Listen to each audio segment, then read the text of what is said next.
Hi, everyone, and welcome. This session today, The Next Normal, is going to be talking about improved safeguards for online gambling.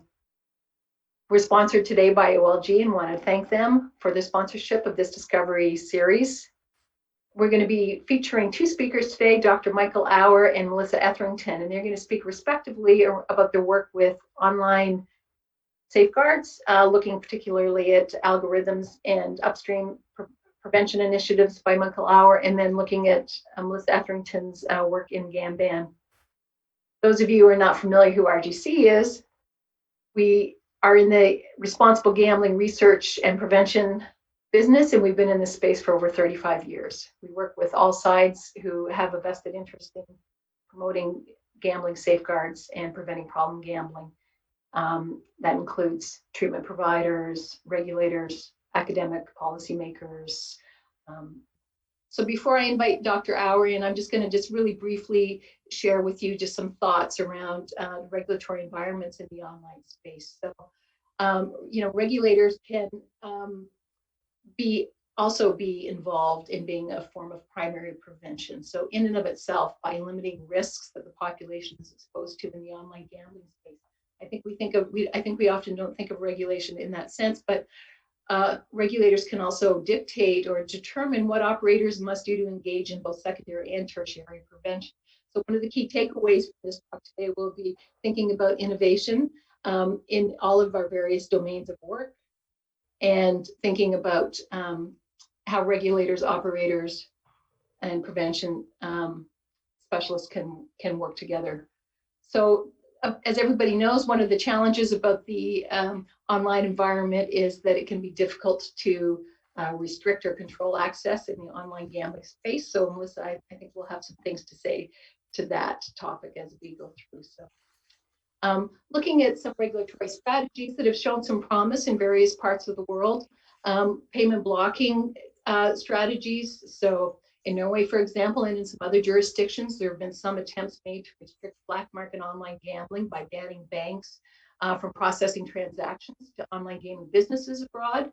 So some of the success of these is uncertain because sometimes people can sort of circumvent these restrictions. So we need a little more research in these particular spaces to really be able to understand the efficacy of these practices. And then looking at advertising, of course, there are some really large jurisdictions that have made some regulatory inroads in the advertising space, Australia and the UK in particular, having various bans on when advertisements for gambling can happen in sports, for example. So again, as much evidence as possible around how these are impacting people would be really wonderful to generate. In Italy, there's a complete ban on sports betting ads, my understanding. So that's, so these are some promising practices. And then looking at the player safeguards, so strategies that can be required by regulators or used by operators or even individual players independently. So for example, there's some evidence, as we know, to support mandatory player set limits, but they're voluntary limits themselves, like how much would be decided by the person, but they would have to pre-commit. So that's a safeguard that can be used in some online spaces. So today's speakers will be sharing some of the player safeguards that online operators can put into practice to meet and or exceed regulatory requirements and preventing harms.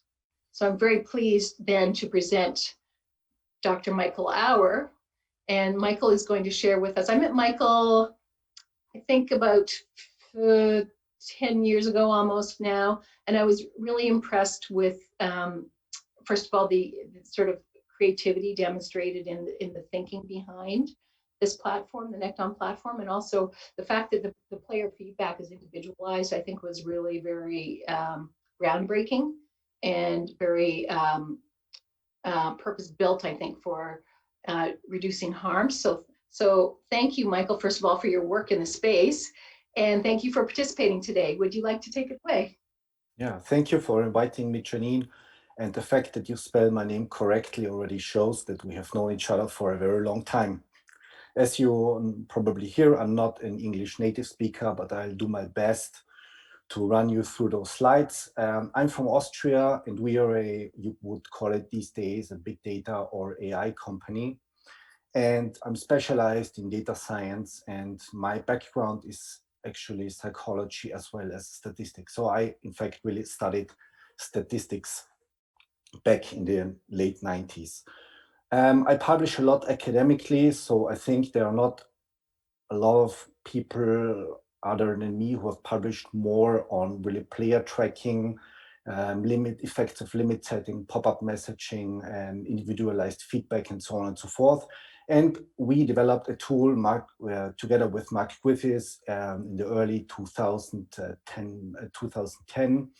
And this tool now runs on a lot of different online gambling sites in a lot of different countries. And that's also where we collect most data from that we can use basically to better understand, responsible gambling measures. Apart from that, we have a lot of research cooperations with different types of companies where we also learn how to improve safeguards responsible gambling measures. And everything that you will see now in the next couple of slides is really happening somewhere in the world with our solution or other solutions. So it's not fictional, it's not a sci-fi, it's not a Tom Cruise movie, it's the reality. I hope this picture thing is working here, that I can use to advance the slides. Yeah, right. So first of all, I like to start with that slide because there is often, discussion about, is it something mandatory, voluntary, responsible gambling? And I see it simply as safeguards, right? I see gambling as, riding a roller coaster, you have fun, but you puke maybe, but you don't die riding the roller coaster. That's why, because you have certain safety measures in place, velocity limits, and on the other hand, seat belts and so on and so forth. And that's what I like to see my work. What do we need? I mean, in order to accomplish player tracking, personalized feedback, we need different things, right? We need, on the one hand, technology. We need to track player behavior in real time, which is happening. Operators are streaming data to their own platforms, ours or others, in real time.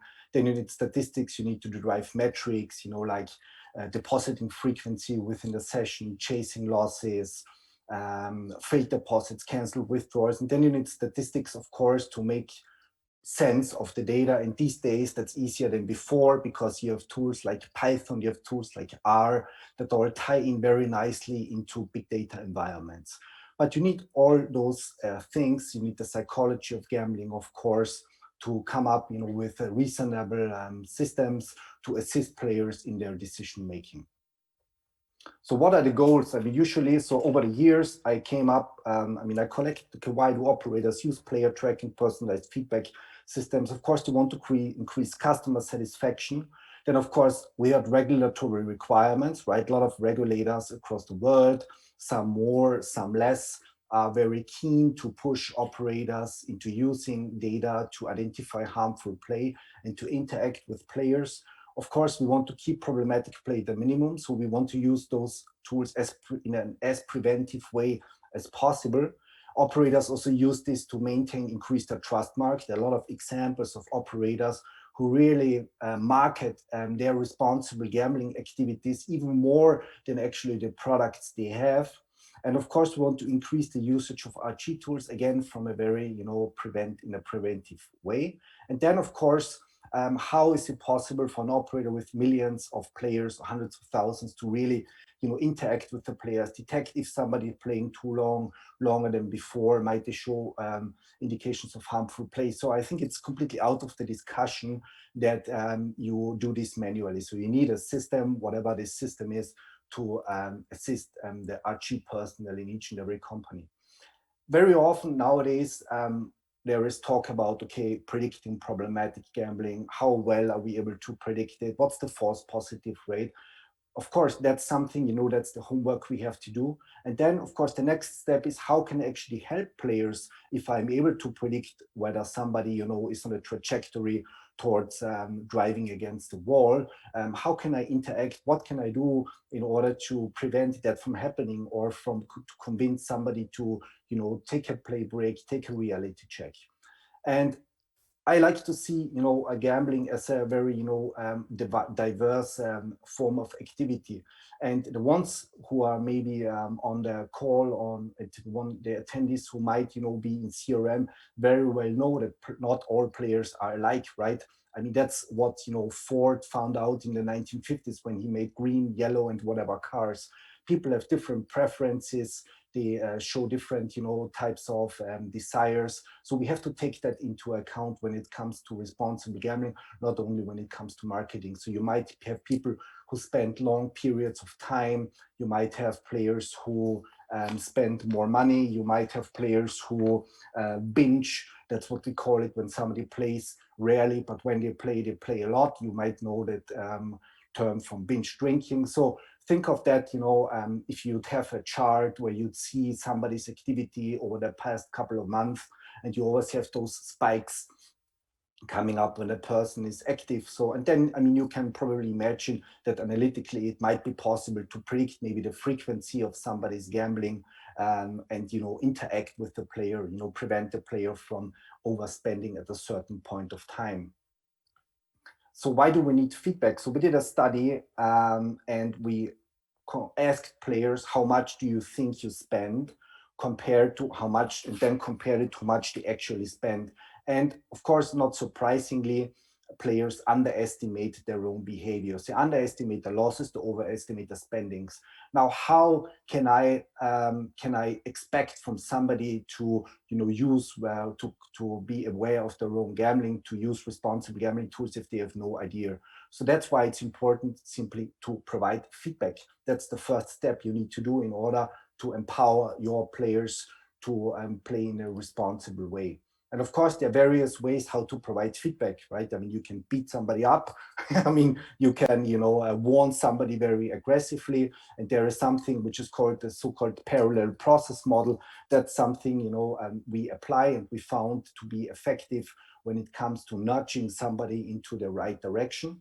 I believe that webinar is recorded, and of course, you can write me or write Janine, and you will of course provide the slides. I'm of course aware that you can't read everything that's now on the slides, as I have to race through it a little bit. So next slide shows you how we empower the operator. So what you see here is the dashboard of our solution. Of course, the other solutions out there too, who do the same thing in an equally good way. And the operator has a really 360-degree view of the player. The player operator learns, okay, is this a player who shows some sort of, risk-related gambling? The operator so sees a couple of metrics. How much did the player bet, wager? How many failed deposits? Canceled withdrawals. Those are things that are important because if somebody wants to withdraw money, they cancel the order. That could be an indication, about their impulsivity. They're not able to sort of, cut down on the gambling. They want to gamble away their winnings. So in our back office, the operator has an overview of each and every player, of course, and of course also in an aggregated way.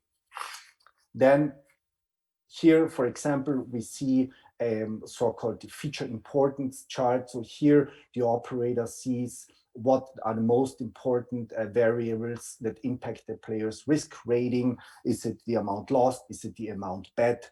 Whatever it is. So it gives the operator information to be able to take an action with that player based on this player's individual gambling behavior. So next slide. So we see how an operator could embed a system into their platform. So what you see here is really a player view. So this is my account with an online gambling operator. I log in and then I navigate to a certain subsection, and then the operator tells me or any player how much do I lose, how much did I win over the last 30 days, 60 days. Then I see information about trends, my risk rating, and so on and so forth. So most operators, they provide transaction history, right? So every transaction is listed. And of course, I mean, you would have to, export it to an Excel to make sense. Is my gambling increasing, decreasing? So here we try to provide the information in an as simple way as possible to a player for them to be more aware of their own gambling. So now you might think, what's this guy talking about here? I mean, this will completely destroy my business, will never do it. And that's why I want to talk quickly about responsible gambling and retention. I know that people like me or Janine or others, we will always say responsible gambling is good for you, it's good for the business, it won't destroy your business. So this is the first ever study that was done, empiric study with real world players that looked into the correlation between responsible gambling and retention. And we found that players who had chosen voluntary limits actually really stayed longer with an operator compared to players who had not chosen a voluntary limit. If you want to dive deeper, feel free. It's freely accessible on the internet. And of course, you can email any of us and we'll send you a PDF copy of that study. And maybe we'll revisit that later a little bit in our discussion. So ultimately, it's all about personalization.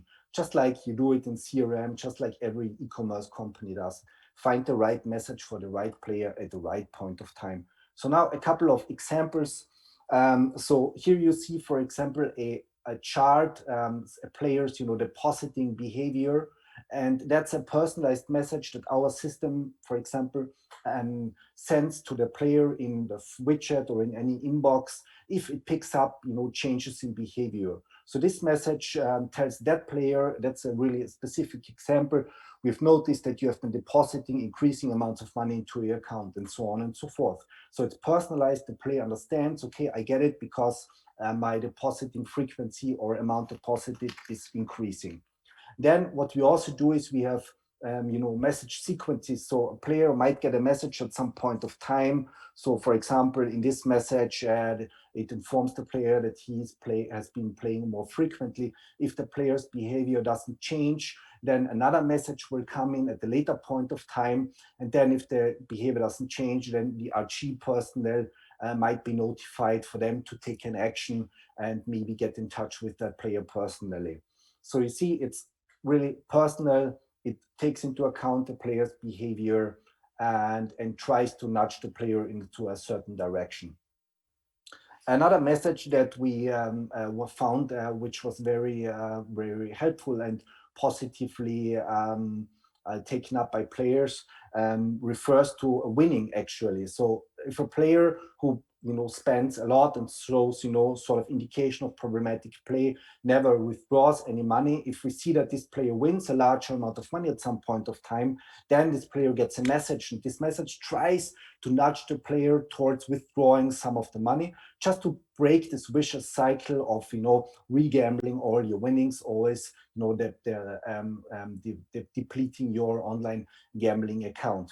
And that message, of course, comes at the point of time when the player is in a more positive state, because the player just won, and it's more likely that the player is going to follow up on the recommendation. That's what we've shown, what we've seen in our studies. So I only have 2 more slides left. So that's a completely, that's really specific example. So you see here, the player just recently won, right? So the chart, the win-loss chart is going up. The player gets the message on August 12th. So we see this down in the table. The player reads the message on August 12th, and the message that tries to nudge the player towards withdrawing some of the money. And then in the next slide, we see that the player on August 13th is in reality really withdrawing some of the money. Whether that's causal or not, okay, that's something that to be discussed. But that's a real example, a real player in a real database in our system. And that's it from my side. You have my contact details here, and I hand over control to Janine. Thank you. Thank you. Thank you very much, Michael. I appreciate that.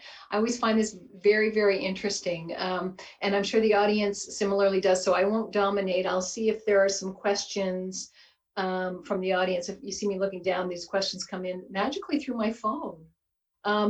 Just such an incredible system. So can you talk a little bit more, Michael, around any evidence that you might have around how this helps prevent gambling problems or gambling harms more broadly? So what we found is, so we published several studies in which we were really investigating personalized feedback, and we found that gambling harm related behavior like session time, depositing behavior, amount wagered was decreased after players received personalized messages like the ones that I have shown before. Right. So that just seems sort of the obvious hypotheses from that is that then leads to reduced harms, which of course is what we're all concerned about. I have a clinical background originally, and so I'm thinking about wondering if you have any insights from people who play around how these tools have ever impacted them. And one of the questions we got through is is there any feedback from people who received the messages around how they were helpful? Yeah, so there is a study which was done with another tool, and that study specifically was focused on self-reported experience by players as how they experience the tool, and the feedback was in majority positive. And that's a really good question, because that's something that I'm working right now. So right now we are collecting information from players about their experience with personalized messages and numerical feedback. And of course, we're also able to really connect it with the actual gambling behavior. Right. I think it's really exciting, because one of the things I've been observing over my time in the field is that that sort of broad-based feedback is helpful for sure to a point, but that it's really the individualized feedback that is most impactful for people. And when people feel like they're not invisible in a process, that they're actually being engaged with, someone knows how they're potentially experiencing the platforms. I think that's really interesting. The last question we have time for, and thank you for everyone who has asked questions. We haven't had time to ask all of them, I'm sorry, but the last one, is this the system that is in place in the Netherlands? Yes, the Dutch lottery has the system in place, yeah. Mm-hmm. Right. Great, thank you. And then, so maybe since you answered that so succinctly, I have one more here. Have you been able to compare player behavior from those receiving the messages to those who didn't? Yeah, of course. I mean, that's the bread and butter of our studies. Yeah, yes, thank you. I love your to the point answers. So thank you, Michael, very much. We're going to have another opportunity to come back together and have a collaborative conversation at the end. One of the things that's really interesting to me is your talk about player loyalty and the research, the first piece of empirical research that was conducted on that, because we often hear in this space, the times are tight, especially now, right? Times are tight in industry, and if we implement responsible gambling initiatives, we're going to cannibalize our business. We're going to lose our business, and in fact, we have not found any evidence that supports that worry, that concern. I understand the concern, but there's no evidence that integrating responsible gambling into your programs actually reduces the bottom line. And in fact, there's operational evidence from people who staff game centers, from PlaySmart centers, from casino staff, that it actually, and from the research that you've conducted, that it can actually enhance player loyalty and ideally, lead to sustainable growth. So that's something that we're all concerned about in this time. So I just want to, as we're going to move into Melissa's presentation, think about just contextualizing what it is that's happening with actually individual players. And the RGC, we just did a study, as many of you may know, on the impact of COVID in online gambling space and the correlation between gambling online, increased gambling participation online seems to be going alongside with increased struggles with substances and mental health. And that's not saying that that's a causal relationship, but that it's a correlated relationship for sure. And thinking of that, how those of us are doing at the time of COVID, understandable, I would think. So your talk about highlighting the right message for the right player at the right time is really very timely. And when it comes to risk and looking at risk factors, that really needs to be taken into account, particularly at this time as more people are migrating to an online space. And so there's also some potential for us to frame this in the context of talks happening around looking at issues of affordability, such as the UK is looking at. How can we use these different data points and our different types of knowledge to inform that discussion. And how can we use the technologies to get people to the right support resources based on their preferences and their needs? So one of the magic opportunities that comes with the online space is you can make a referral, for example, very focused, a piece of information or a referral, pathway to treatment sort of referral, based on the data that you're analyzing, and you can do it in a very non-stigmatizing way, which is also, of course, something that we all care deeply about. So just to segue into, so Michael, your work a lot is upstream and looking at early intervention, which we call secondary prevention also in North America. And looking at, Melissa, your work goes more from the secondary prevention to preventing gambling harm, addressing gambling harms that are more serious quite specifically. So welcome, thank you for participating today. And if you could, in your next 15 minutes, take us through your wonderful work. Thank you. Really happy to be part of this discovery session today. So thank you very much. I guess I'll probably just start briefly by touching on the origins of Gamban. So Gamban has been around since 2015, and it was formed by two problem gamblers who were eager to find a way to stop themselves from gambling online. One of those being our CEO, Jack Simmons, who's very open about his past struggles with his gambling addiction. So they tested what was available on the market at the time, and were a bit dissatisfied with the limitations of the options that are available. One of those being there was no cross-platform solution. So being able to block yourself depended on what phone you had or what devices you were using. So Jack thought to himself, I'm going to find a way to block myself, and he did. So the first prototype of Gamban was built in 2016, and in 2017 an investor was brought on board to enable him to strengthen the tech, advance its acceptance as a solution, and develop distribution streams so that people could actually access it at that time when they needed to. In 2018, Aware here in the UK published a study that was showing the effectiveness of blocking software. And out of the softwares available in 2018 that Aware tested, Gamban proved to be the most effective in preventing people from accessing online gambling. Then 2018, we received the Software Rising Star Award from EGR. And in 2019, a great time, we won the RegTech Provider of the Year at the Gambling Compliance Awards, which we were really happy about. So what is Gamban?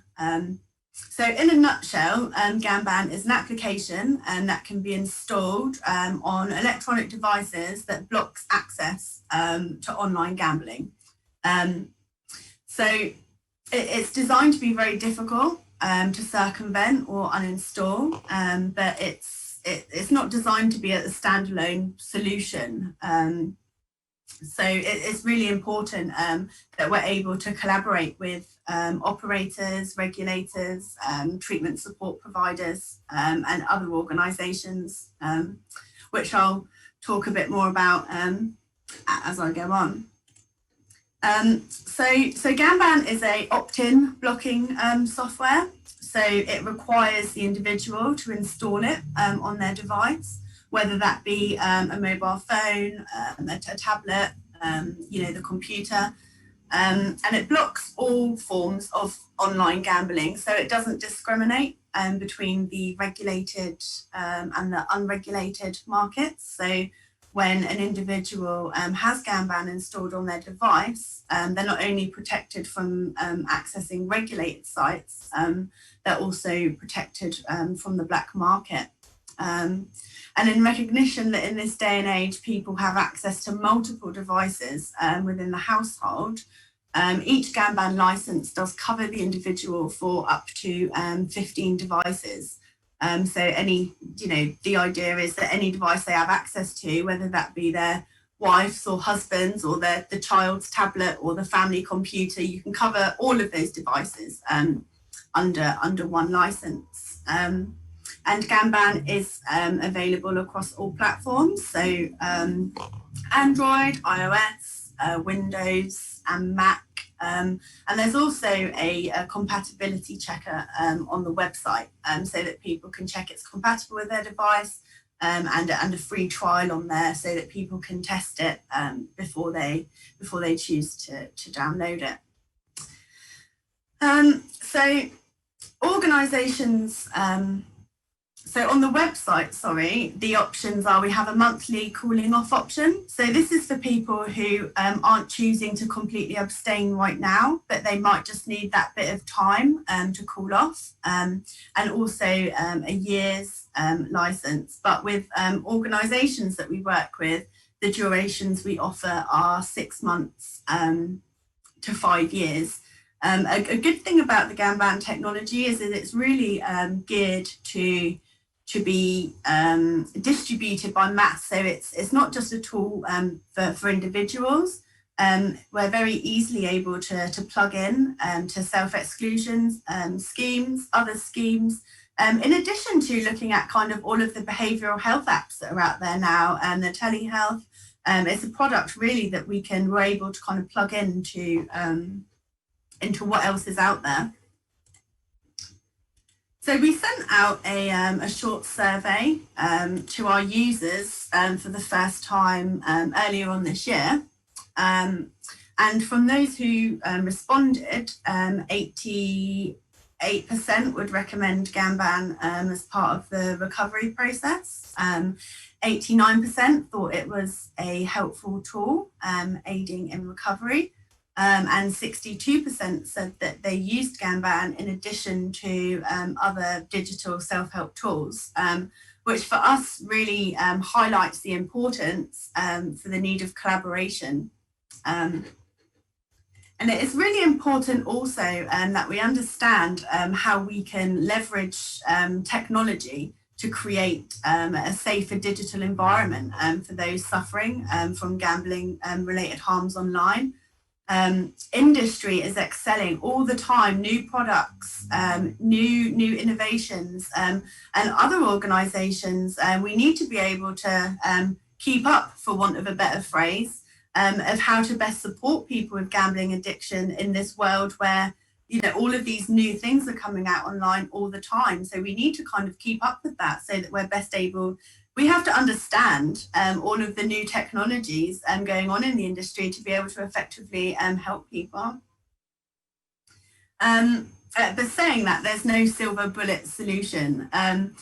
Protecting someone in a digital environment from accessing harmful content is a series of actions that need to be taken, which requires collaboration. There's not one thing that one person can do that will kind of solve this issue, because the reality is that digital content is delivered through so many mediums and managed by so many different software and technology platforms. There isn't just one action that an individual can take to protect themselves. In the UK, we've helped to develop a layered approach with 3 steps that provide a barrier to access for online gambling. So here's what could be seen as the 3 main elements to being able to gamble online. So you could liken this to the fire triangle, which we know needs oxygen, heat, and fuel. So in theory, if you take one of these elements away, the behaviour can't continue.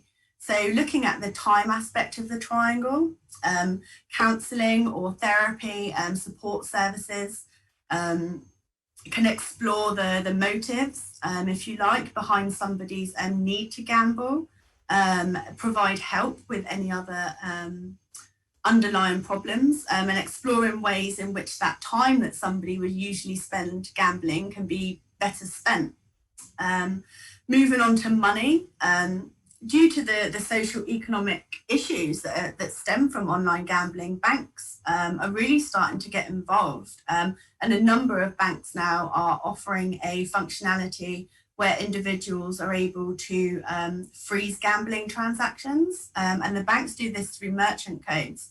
So operators will generally, maybe not some of the more scrupulous ones, fall under a merchant code for gambling. So through the banks, people are now able to toggle off being able to spend money with gambling merchants. And then finally, access, which is where Gamban fits this triangle, is actually blocking access at the device level from being able to access gambling.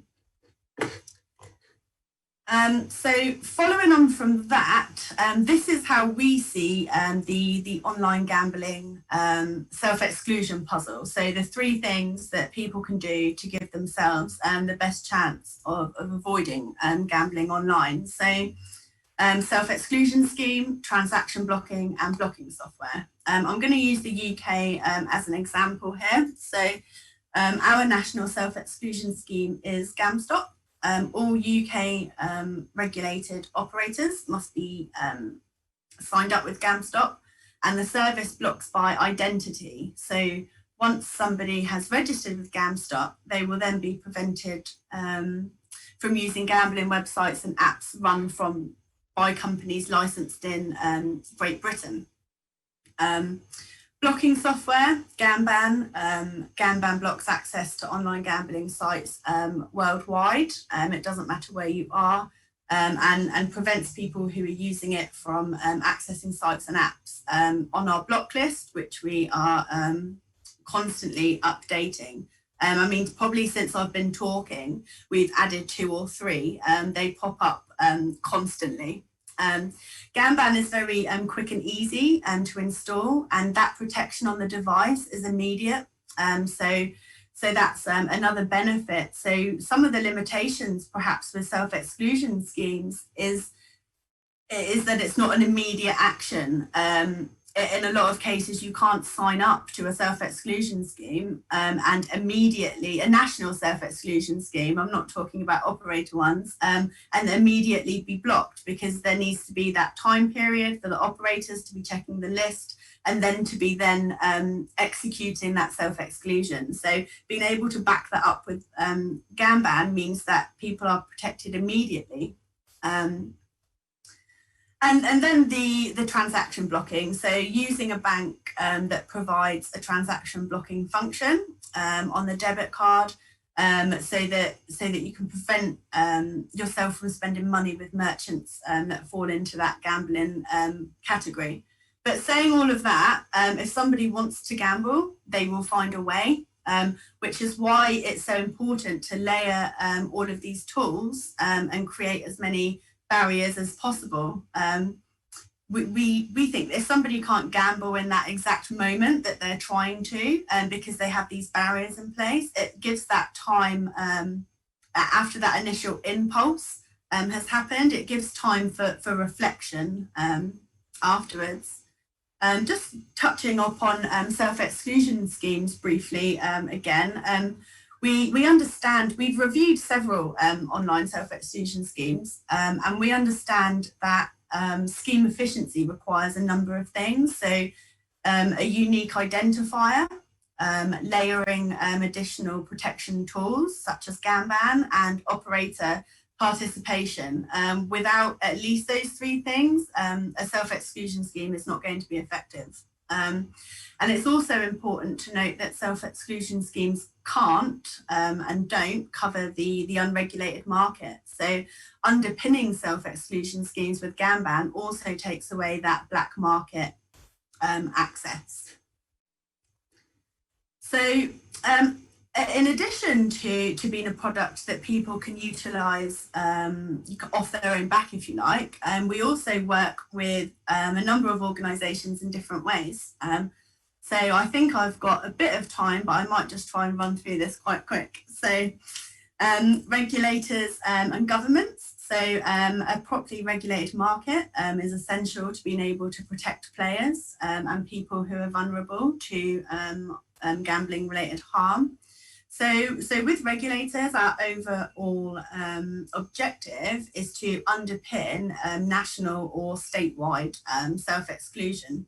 And collectively, we would like to work with the regulator and the health sector to build an infrastructure that supports and provides aid to anyone who presents through any of those channels, expressing signs of gambling related harm and looking for support.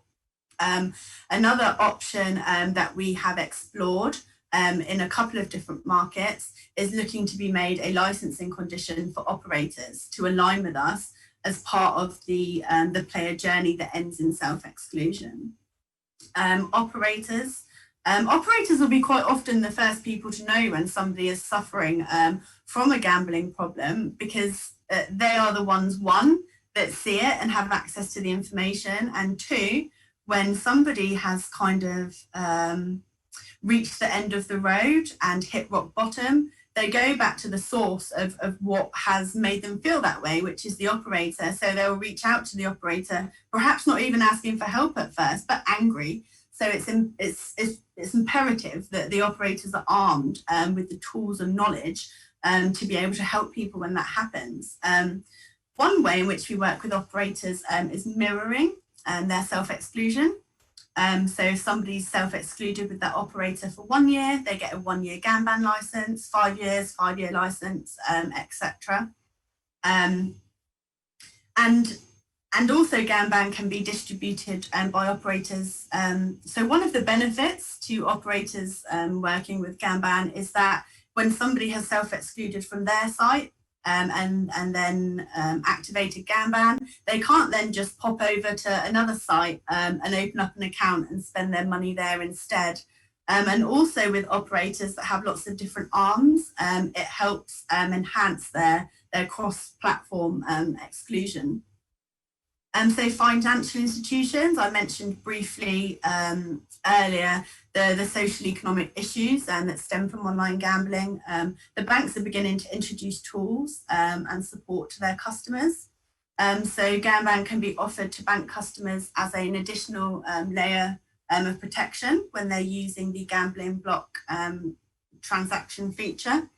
And with banks who aren't offering such a feature at this time, customers can be made aware that this is just a tool that can be there to help.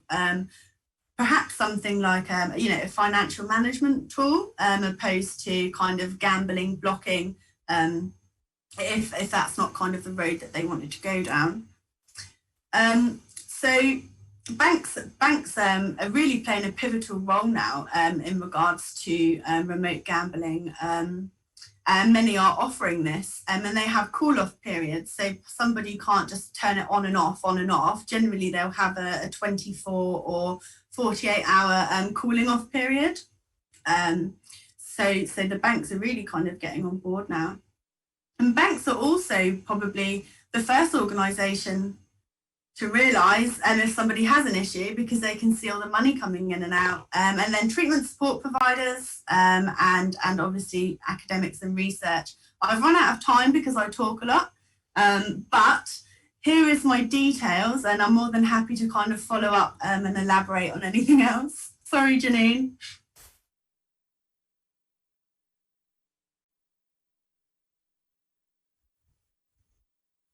Thank you, Melissa. You were perfect. No, nothing to be sorry about at all. You were right to the point, and really interesting the level of innovation that you're demonstrating in this. And I like the different types of applications that are possible. I think really busting out from self-exclusion only and looking at the interrelationship with the banking sector, and being able to make some inroads potentially in regulating the black market sites is like the access to black market sites is incredible. I have a few questions that came through as you were speaking. How easy is it, Melissa, to turn the program off? So it's designed to be very difficult to circumvent or uninstall. One of our most frequent bypass measures, if you like, is to use a different device that Gamban is not on. So it is designed to be very difficult, but it's not intended to be a standalone solution. Right. And then there's some questions about the sort of the model and how, who pays for the services so the players, like in the UK, so the players can access Gamban Is it? So in the UK, the operators we work with pay. So the players from the operators have Gamban free of charge themselves. The operators pay. The banks pay. The TSP and treatment support providers we work with who have funding for that pay for that as well. So has anyone ever suggested that it's sort of that operators wouldn't recommend a Gamban because they would then have to pay for it? Is that an argument you've ever heard anyone put forward? Not so much say now. We weren't overly embraced by industry, say 3 or 4 years ago. But I think now operators are really seeing the benefit to adhering to kind of responsible gambling and safer gambling. And it's all about sustainable business for the operators because somebody who is addicted to gambling is not a good customer for an operator because that's not a sustainable model for them. Precisely, yes, thank you. And then the last question I'm going to ask you specifically before we invite Michael back in is how widely used is Gamban in the UK? There's lots of interest here. This was a question from Singapore.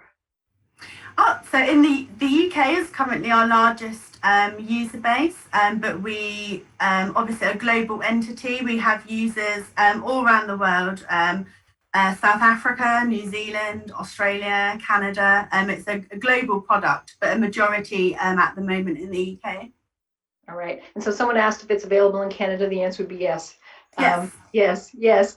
So thank you for that. I'm going to invite Dr. Auer back in. And just one question I had that's really a smart one. So be careful because like this is a head-hurting smart question. Okay. Maybe the connection breaks down. Okay. Maybe you just pretend you're frozen. Yeah. If you don't have the answer, and then we'll go. Oh, where did he go? The question has there been any discussions in jurisdictions about integrating the two types of work that you do across land-based and online platforms so that there can be like one national strategy to really identify, reduce harms and integrate self-exclusion together? Do you know of any jurisdiction that's going that big? I mean, there are very few jurisdictions in where you have account-based play, land-based, because that's something, of course, that would be necessary. I can only think of like Norway, where gambling is run by one operator, like Norsk Tipping. And in Austria, we also have account-based play, land-based account-based play. But I'm not aware of like such an approach yet. Are you? I'm not. Janine? Okay. No. Just what I think Norway's the closest in terms of what you just described. Yeah. Melissa, I'm going to ask you this, and then Michael, same question. This is again from people who are attending the webinar. What percentage of operators are using your products, first of all, and do you get any feedback from them about how it's supporting customer retention or impact on revenue? Melissa, I'll start with you. So we currently work with a number of operators in the UK. The numbers are very different. Some operators actually have a really high distribution rate, and they've exceeded the amount of licenses that we thought that they would hand out. And some aren't doing so well, and we try to work more closely with them to try and get that distribution up. But we've not had any feedback that has a negative impact on their overall revenue. Right. Thank you. Mike, you already spoke to the impact part. What about the percentage of uptake and what you hear from operators and or regulators around how this is impacting their business? Yeah. Okay. I mean, first of all, our product, of course, I mean, it's more intense for operators to integrate because it's really,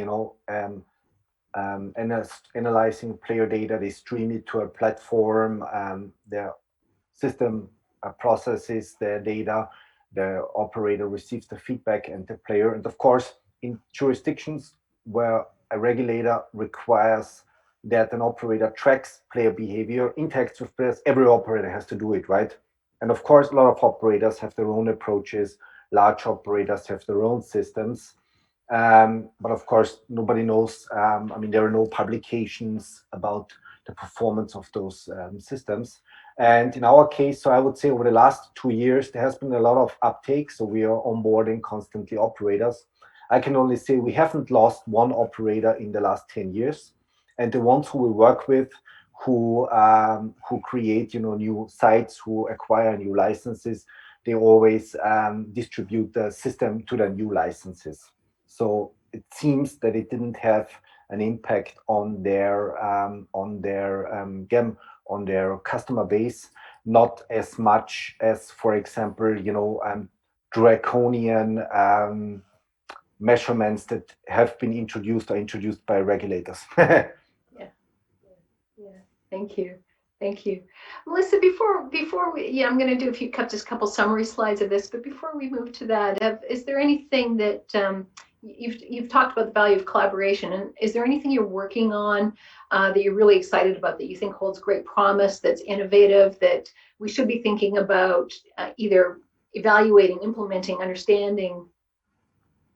So there's a couple of things. So we recently, over the last few months, introduced a portal for organisations that work with us. So they can then get the analytics through their account management functionality around the distribution and looking over the time periods. They can look at how many licenses have gone. We've also, we're in the process of assisting with the formation of minimum quality standard framework for blocking software, and we're around 50% through completing an impact review showcasing the efficacy of blocking software in the healthcare setting.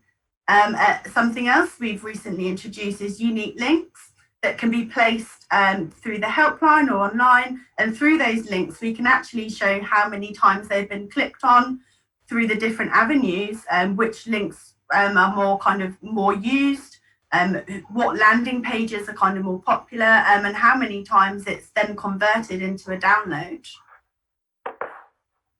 Right. Interesting. Yes. Thank you. Sorry, I'm not distracted. I'm paying attention. I'm just also, people are still bringing lots of questions, and I'm telling them their time is up. This is your time. Thank you. That's exciting stuff. Michael, how about you? Any thoughts on innovative collaborations, opportunities, work that you know that's coming that we really should be thinking about? Well, I'm talking to some of Melissa's colleagues to collaborate closer with respect to our software mentor and Gamban. And I mean, out of necessity, we have to work with operators, right? Because that's our bread and butter. So our system and our research involves operators. And originally, I mean, I come from a CRM background, right? So that's like how we started, cross-selling, upselling, all that kind of stuff. And then in 2007, I started to pay some interest into responsible gambling. And I mean, our work is sort of very, sort of evidence-based. And I don't know, maybe you attended, maybe you already heard this presentation that I did about pop-up mandatory play breaks. That's, I think, very interesting. A new study that we just did, and hopefully paper going to come out soon, where we looked into the duration of mandatory play breaks. So most operators, they have a play break. After 60 minutes, there is a pop-up, or the system shuts you down for, let's say, 90 seconds. That's that's almost mandatory requirement by lots of accreditation organizations. And we checked, does it make a difference whether you are shut down for 90 seconds, 5 minutes, or 15 minutes? I don't want to take away any of the, I don't want to spoil any of the results. So when the paper comes out, you will know, and then you see whether it makes a difference or whether people might play even more after a break of 15 minutes. Thank you. I'll be very interested. This is research that RGC is also interested in conducting. So in terms of how these, so one of the things I like about both of the work that you're talking about is that it is really looking at real people in the real environment and how they really use a piece of software to their advantage based on their needs. So thank you both. I'll invite you back in a minute to just say goodbye. I'm just going to wrap up a little bit. So one of the key messages that we can take away from both of our presenters here is that we need to really understand the effectiveness of these tools, but also how they're delivered, right? And what are the impacts on services? So these are ones in both cases, both of the presenters were using in situ platforms with real people and evaluating them in the actual environment, which really gives us rich understanding of how they can be improved and optimized. So the integration of the data feedback, but also the player and operator feedback is really, really valuable. So moving forward, we're really thinking a lot about innovative collaborations and how we can work cross-sectorally towards reducing gambling harms and showing innovation in the digital spaces. This is really arguably the most innovative space that exists right now. So for one of the pieces of work that RGC is involved in, for example, is a collaboration with Playtech, looking at how we collaboratively reduce harms related to digital related harms, gambling and other platforms. So there's lots of opportunity to innovate. So I'm just going to sort of leave with a call to action, some thoughts for regulators is embedding some standards relevant to these types of programs in online regulation. So these are considerations that could be embedded in programs, accreditation programs such as RG Check, so that you can be sure that there's an independent assessment of these particular initiatives, and also investing in research to ensure that and particularly self-exclusion reinstatement and renewal are current and up to date. It seems we've been using those programs for a long time. Gamban has added some new knowledge and practice to that. It still might be time, especially in the land-based space, to think about updating our research and our knowledge on that. Is it time for a reboot, and what can we learn from the digital space? And then also regulators engaging in prevention initiatives.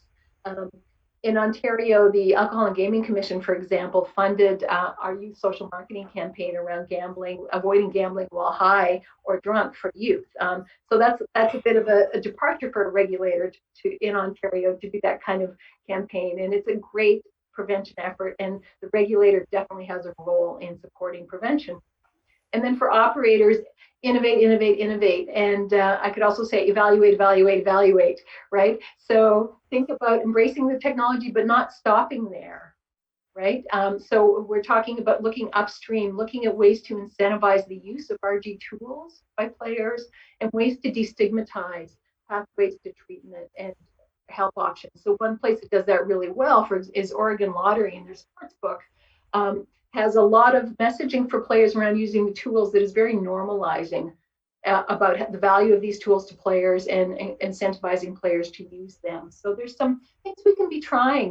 We have some of the finest minds in the world in this space. So on that cheery note, I'm going to thank everyone, Dr. Auer, Melissa, Etherington, thank you very much for sharing your work with us today. You can be followed up with directly, and you can also, the rest of you, who might want to follow up with me, please feel free. And here's the URL available if you want to be sure not to miss any notices from the Responsible Gambling Council. So Michael, Melissa, thank you both very much. Thank you. And have a good day. And Bye. thank you everyone for attending. Bye. Thank you. Bye.